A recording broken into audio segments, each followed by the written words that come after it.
Everyone, welcome back to the Nature Patch. Thank you for joining in on another video. I am surrounded by very happy plants and bugs and birds because it's been raining the past few days.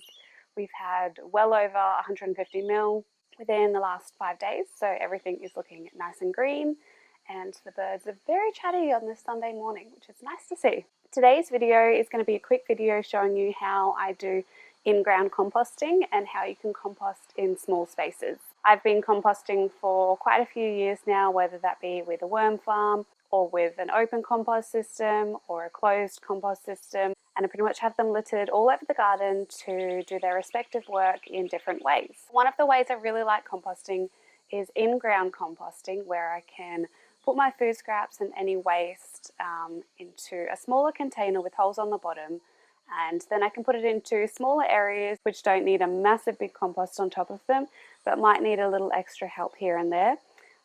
This system is really great for that. One of the ways I compost like this is by using reusable containers and basically drilling holes in the bottom and putting a lid on top, and then over time this decomposes and basically turns it into a little mini worm farm. You can take the lid off the container and give it a water, and basically all that nutrients is going down into your raised beds or your garden area where your plants are. So this is probably my favourite container to use. We go through a lot of this type of yogurt. The Tasmanian Tamar Valley yogurt is delicious. But you don't just have to use yogurt containers, you can use ice cream containers, butter containers, really whatever you want, as long as you can drill holes in the bottom and it has a lid as well. So it's pretty easy to do this. All you need to do is grab a sharp object. I have a knife, and I'm going to start just putting some holes in the bottom of it. You can use a drill if you have one. I do, but I find a knife is a lot more easy and simple. And basically you just want to make holes around this size to allow for the water to drain out, and also for worms to freely move through the container. You can also drill some holes in the sides if you want to bury down the container a little bit more, or you can just have it sitting fairly close to the surface, like I usually do for mine. So I've put this amount of holes down the bottom, and the next step is to basically fill it up with food scraps. I have my kitchen food scraps bin in here. So that's what's inside there. I'm just going to pick out some food scraps to put in.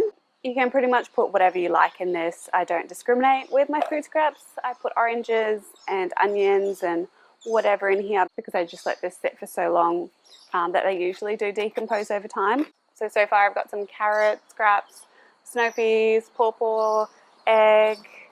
I've also got a toilet roll I'm going to put in. A little bit of carbon is also really good. Onion. So I'm pretty much filled up with food scraps. One thing I would just note about this is if you are putting sweeter, more sugary food scraps in here, like mango, papaya, you could likely get ants in here. Ants aren't always a bad thing unless they colonize in your raised beds like some of mine have, and that can get annoying. But usually ants will be the first point of contact with food scraps while all those sugars are still active, until you start to get microbes and different fungi that start to break it down, and after that then you'll start to get the worms. Something I like to do on top of this is to just put a layer of leaves or dirt. So I've added some native soil and some leaves on top, and this is going to add some indigenous microorganisms and just aid in that process of breaking things down, because you're adding in different microbes and fungi to your pot. So now that's all left to do is put the lid on. I'm not going to water this one at the moment because it's quite moist in there from all of the food scraps, but I probably will water it tomorrow. So now we just need to go find a place to put this and let it decompose. So I am out in my main patch food forest garden at the moment. This area's soil here is good in some places, but not so good in others. And certain plants that I've put in here like a bit more of a rich nutrient soil. So I'm slowly changing this soil ecosystem in here to build up organic matter and build up those indigenous microorganisms and fungi. So I've been adding things like compost and a lot of mulch and things like that. But I'm also going to add one of my in-ground composts here. So I'm going to put it between my pepino melons. These ones here are actually doing a little bit better than they were. They were really struggling for a moment because of the dry soils and basically not being able to take up as much nutrients as they were. And hopefully this gives them a little bit more nutrients over time. So all you need to do for this is pretty much just make a little area. You can dig down if you like, but I'm just going to sit this in here and then cover the outside with mulch. Make sure your lid is on tight, and then you can come through every now and again when you're doing your watering and water this, and the nutrients will flush down from that and hopefully into these here. So it might not look like the prettiest thing in the garden, but it's something that I found really works. If you do lift up these after a few days, you'll see a bunch of activity happening below it.